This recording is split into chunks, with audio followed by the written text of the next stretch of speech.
Chief Justice Lambert, thank you for sitting down with us for the bottom line. This goes out to the business leaders of the state, many of who are members of the Kentucky Chamber of Commerce. Congratulations, first off, on Thank your you. role. Thank you, John. We're excited to see you in this position. I think to start out, kind of give us a background of where's home, how'd you get into the legal profession, and we'll start there. Thank you again for being here. I'm happy to be talking with you today about this new role I've taken on. I'm originally from Bell County, and we say that with a long loop, Bell County. I grew up in a little community called Greasy Creek, and ended up going to EKU got an undergraduate degree there, and the University of Kentucky for law school.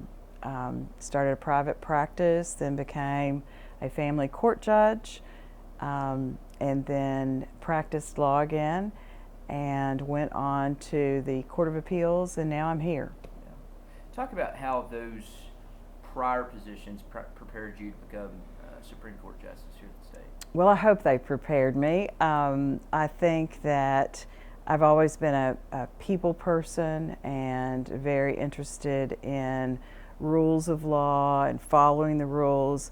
You know, growing up in a hardworking family from Eastern Kentucky that didn't have just everything we wanted, for sure, it was important for me to believe that there was a system of rules and order, that if I worked hard and I followed the rules, then things would be just fine, and so far so good.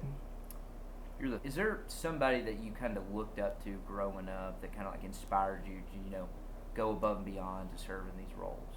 Well, I always said that the first female that I knew of who was called judge was a county judge executive in Bell County, Judge Jennifer Jones.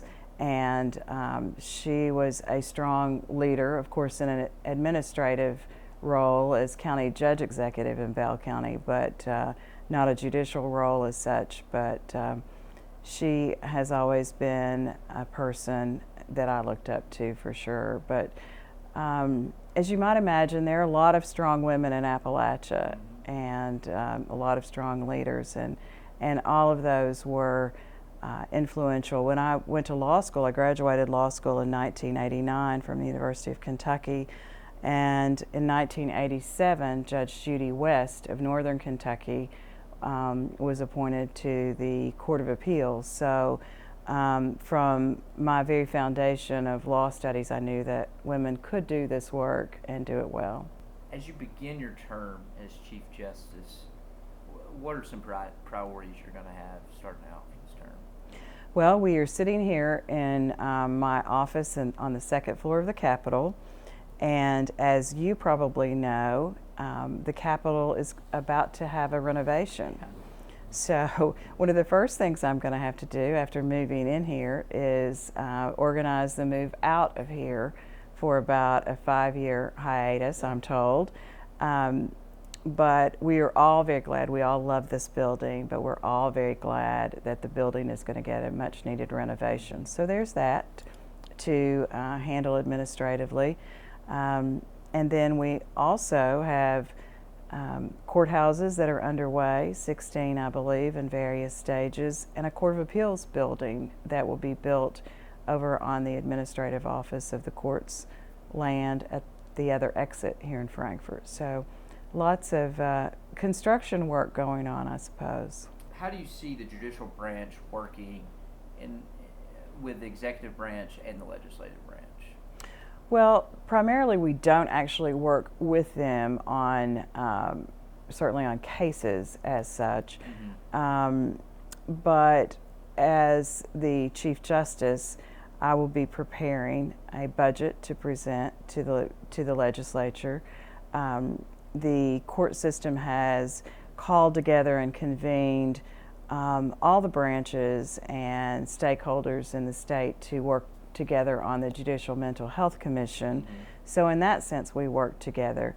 But as far as judicial independence is concerned, we still have to maintain that so far as the rule of law part. Speaking of the mental health, that's been a Yes, passion of yours the it past has couple been. years. I believe we serve alongside the commission. I think we have a designated person on that task force.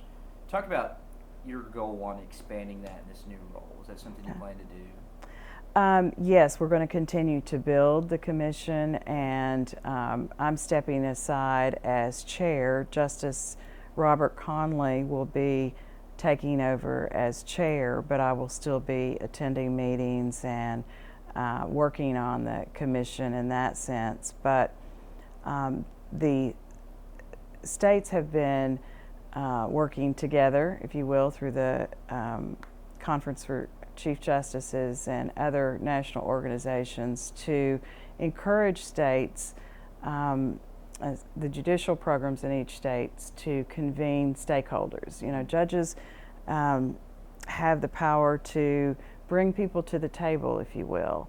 There are lots of good things happening throughout the state in mental health because it is such a great need in every community.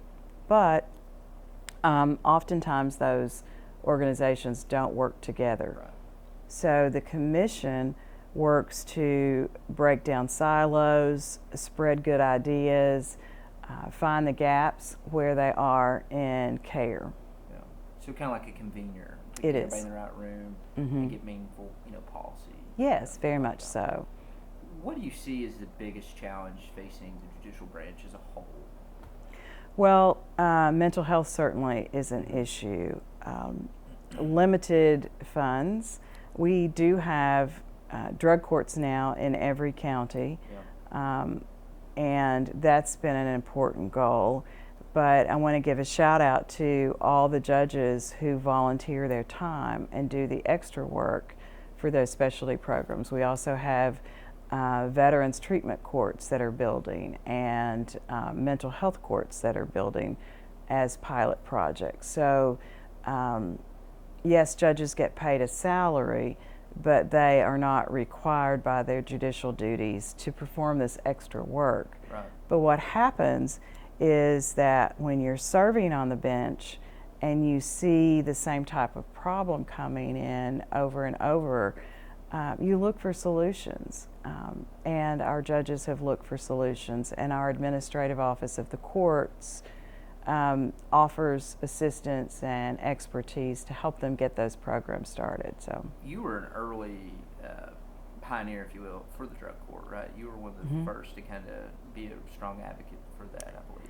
Yes, in 2000, we began our first drug court in Pulaski, Lincoln, and Rockcastle. We had a juvenile drug court, which my background was as a child and family studies major at EKU, so I really liked working with youth. I even discovered that middle schoolers are my favorite people, so I enjoy doing the juvenile drug court and working in the schools on truancy programs as well.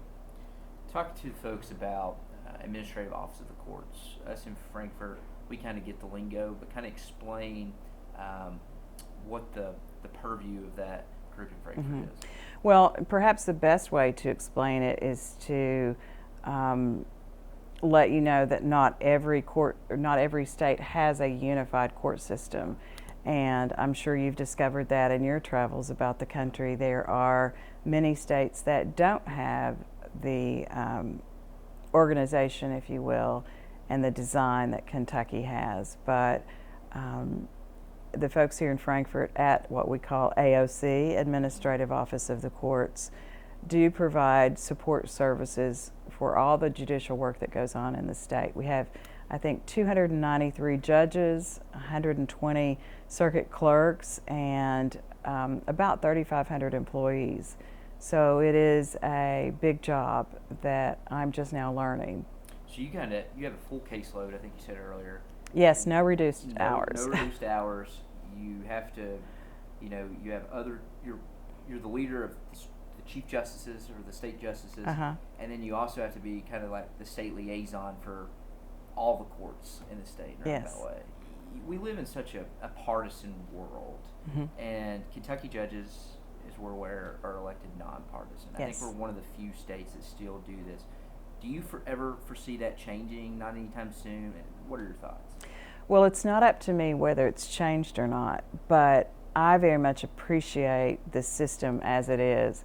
I think it's important for parties not to worry about, and by parties I don't mean political parties, I mean citizens not to worry about how a judge might vote for an office holder in an election.